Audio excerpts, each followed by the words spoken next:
ये भी बात आपकी बिल्कुल सच है कि दुनिया कोरोना के बाद वैसी नहीं होगी। जब खत्म होगा कोरोना, जरूर खत्म होगा, ये भी मुझे विश्वास है। तो जब वैसी दुनिया नहीं होगी जैसी दिख रही है इस समय, ये भी सच है, बदली हुई होगी। लेकिन सर एक फैसला लिया गया था central university common entrance test का, तो उन्होंने कहा था इस बार करवाएंगे।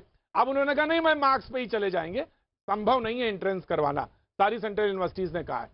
तो अब सवाल ये है कि ये जो हंसी खुशी बच्चों के बारे में बात हो रही है, वो दिक्कत में आएगी जब आप नंबर्स के क्राइटेरिया रखेंगे, एक जैसे नंबर्स होंगे, तो कैसे फर्दर, जैसे दिल्ली यूनिवर्सिटी में किसी को आना है या किसी यूनिवर्सिटी के जैसे एंट्रेंस एग्जाम होते थे वो नहीं होंगे, इस बार मार्क्स से ही होंगे सारे। खासतौर से दिल्ली यूनिवर्सिटी की बात करें, सारी निगाहें इधर रहती हैं, मुंबई में रहती हैं।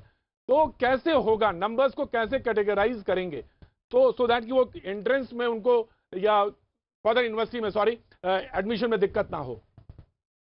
देखिए, हम लोग दिल्ली में बैठे हैं और दिल्ली की न्यूज हमारे पास ज्यादा होती है, इसलिए दिल्ली यूनिवर्सिटी को बहुत ज्यादा महत्व दे करके हम प्रश्न करते हैं कि क्या होगा।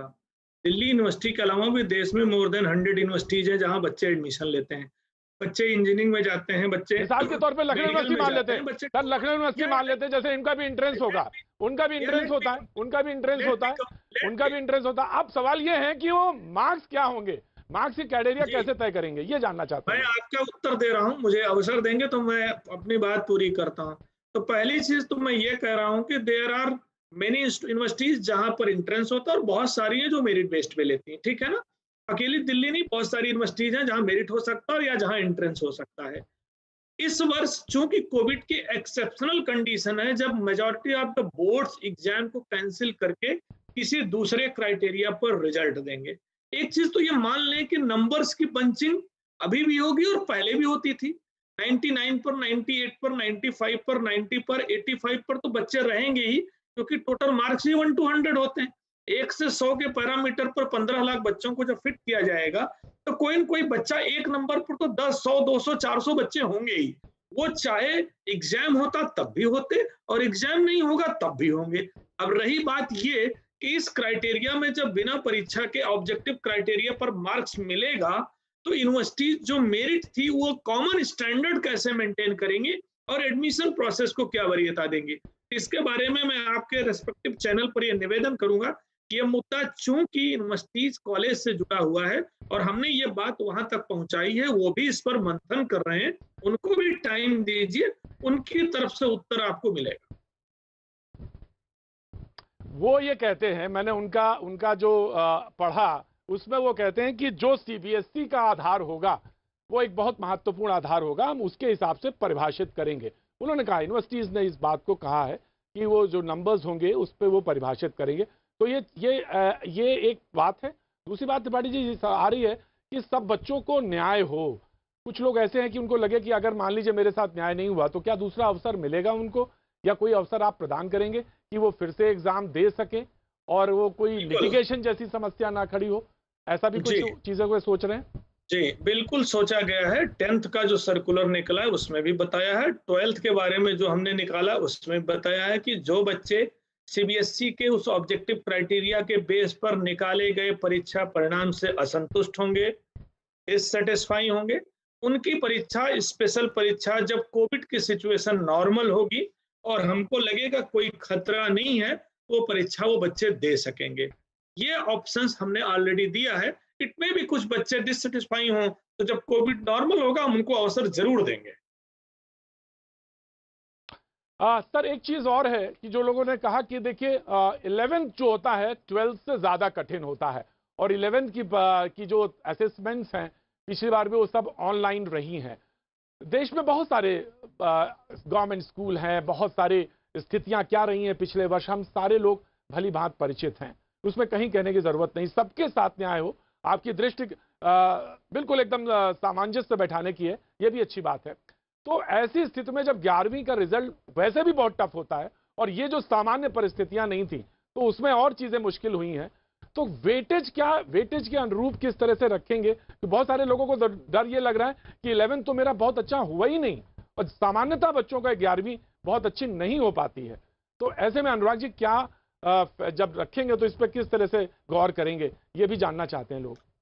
देखिए मैं पहले निवेदन यही कहूंगा कि अभी हम इस इशू पर डिस्कस नहीं करें कि 11th का वेटेज होगा कि 10th का वेटेज होगा कि 9th का वेटेज होगा, क्या होगा, क्योंकि वो क्राइटेरिया अभी फिक्स नहीं हुआ। तो लेट अस डिबेट अभी हम नहीं स्टार्ट करें, क्योंकि जब तक सीबीएसई अपना सर्कुलर नहीं देता तब तक ये बच्चों के लिए अननेसेसरी पैनिकी और एंजाइटी वाला होगा। तो प्लीज ये डिबेट हम नहीं करें तो बेटर होगा कि किस चीज का क्या वेटेज दिया जाएगा। एक बार हमारा सर्कुलर निकालने दीजिए, उसके बाद फिर हम आपके साथ डिस्कस कर लेंगे और जस्टिफाई कर लेंगे। तो थोड़ा सा बच्चे वेट करें, और अप्रोक्सीमेटली 2 वीक टाइम का हम समय मांग रहे हैं। लगभग 2 सप्ताह में क्राइटेरिया हम फाइनल कर लेंगे, क्योंकि वो पूरा नेशनल लेवल पे डिस्कस करके, डिबेट करके, स्पेशलिस्ट की राय लेकर के बनाया जाता है। तो थोड़ा सा हमें समय दें, धैर्य रखें, बच्चों को थोड़ा सा मानसिक रूप से शांत रहने दें, ये ज्यादा आवश्यक है। एक बार क्राइटेरिया निकल जाएगा तो सारी चीजें आपके सामने होंगी, किस चीज का क्या वेटेज।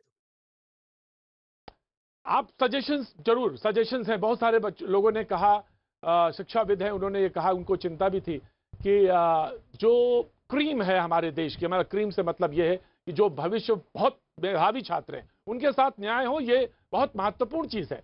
आप मेधावी छात्र को उसके साथ उसका न्याय प्रक्रिया में बिल्कुल एकदम उसको सही परिप्रेक्ष्य में रखा जाए, ये भी एक बहुत महत्वपूर्ण विषय है। तो ऐसे उन्होंने कहा कि क्या कोई वाइवा जैसी चीज रखी जा सकती है, या 5 मिनट का वाइवा, या कोई किसी डिजिटल फॉर्मेट के जरिए, या किसी तरह से, ये कोई सजेशन है? बहुत सारे लोग जानना चाहते हैं, इस तरफ कोई सुझाव आए हैं आपके पास? ओके, देखिए सबसे पहले तो मैं थोड़ा सा आपके विषय को डाइवर्ट करूंगा। मैं ये नहीं कहूंगा कि जो मेधावी छात्र हैं उनका हो, मैं यही कहूंगा कि जिन बच्चों ने अपना साल भर बहुत मेहनत की है, तैयारी की है, उनको उनके अकॉर्डिंग मार्क्स मिले, उनका रिफ्लेक्ट हो। ऐसा नहीं हो कि वो बहुत अच्छे, बहुत मेहनती, हार्ड वर्क वाले हैं और उनको खराब मिले, ऐसा नहीं होना चाहिए। और हमारा जो प्लेटफॉर्म होगा, क्राइटेरिया बहुत ब्रॉडर होगा, वहां यह नुकसान नहीं होगा। जहां तक वाइवा की बात है, ऐसा कोई विचार सीबीएसई के पास नहीं है कि हम इंडिविजुअली बच्चों का वाइवा लेकर के लेंगे। जो कुछ क्राइटेरिया होगा वो हम राइटिंग में आपको सर्कुलेट करेंगे, ये मैं आपसे कह रहा हूँ। एक दूसरी चीज मैं जरूर कहना चाहूंगा, एक अच्छा मुद्दा आपने छेड़ा है। सिर्फ वही बच्चा मेधावी नहीं होता जो मार्क्स लेता है। बच्चे अलग अलग फील्ड में अलग अलग मेधा के, अलग अलग बुद्धि के होते हैं। जितने भी पॉलिटिशियंस होते हैं उनमें अलग कैपेसिटी होती है, एडमिनिस्ट्रेशन में अलग कैपेसिटी होती है, आर्टिस्ट में अलग कैपेसिटी होती है, बिजनेसमैन में अलग कैपेसिटी होती है। दुनिया को जिन लोगों ने टॉप तक ले गए हैं, जिन्होंने इनोवेशंस किए हैं, रिसर्च किए हैं, जिन्होंने बहुत बड़े साम्राज्य खड़ा किए हैं, इंडस्ट्री खड़ा की है, कोई टॉपर नहीं रहे हैं। उन्होंने अपनी स्किल्स को, कॉम्पिटेंसी को शार्पन किया है। तो दिस इज द टाइम, जो नई एजुकेशन पॉलिसी कहती है कि इंस्टेड ऑफ 100 में 100 मगिंग करके, रोट लर्निंग करके बच्चे ले लें और लाइफ में क्रम्बल करें। बेटर है कि हम बच्चों को competency based learning, skill based learning की तरफ शिफ्ट करें, जहां बच्चा निर्णय ले सके, कम्युनिकेट कर सके, सोशल थिंकिंग रख सके, लीडरशिप ला सके, क्रिएटिव हो सके। तो अब हमें डिबेट यहाँ शिफ्ट करनी चाहिए। मैं इसलिए जिक्र कर रहा हूँ क्योंकि मेरा मन है कि मेधावी का मतलब सिर्फ नंबर लाना नहीं है, मेधा किसी क्षेत्र में भी जा सकती है। बिल्कुल, मैं तो बिल्कुल इस बात से सहमत हूँ। मैं इस बात से आपके सहमत हूँ अनुराग जी, मैं इस बात से आपके सहमत हूँ। जब नंबर 100 में 100 आने लगे, अब जब 100 में 99 आने लगे तो आश्चर्य। मेरे समय में थोड़ी ना आता, मेरे समय में तो 60 जिसके आ गए उसने तो तख्ता पलट दिया। तो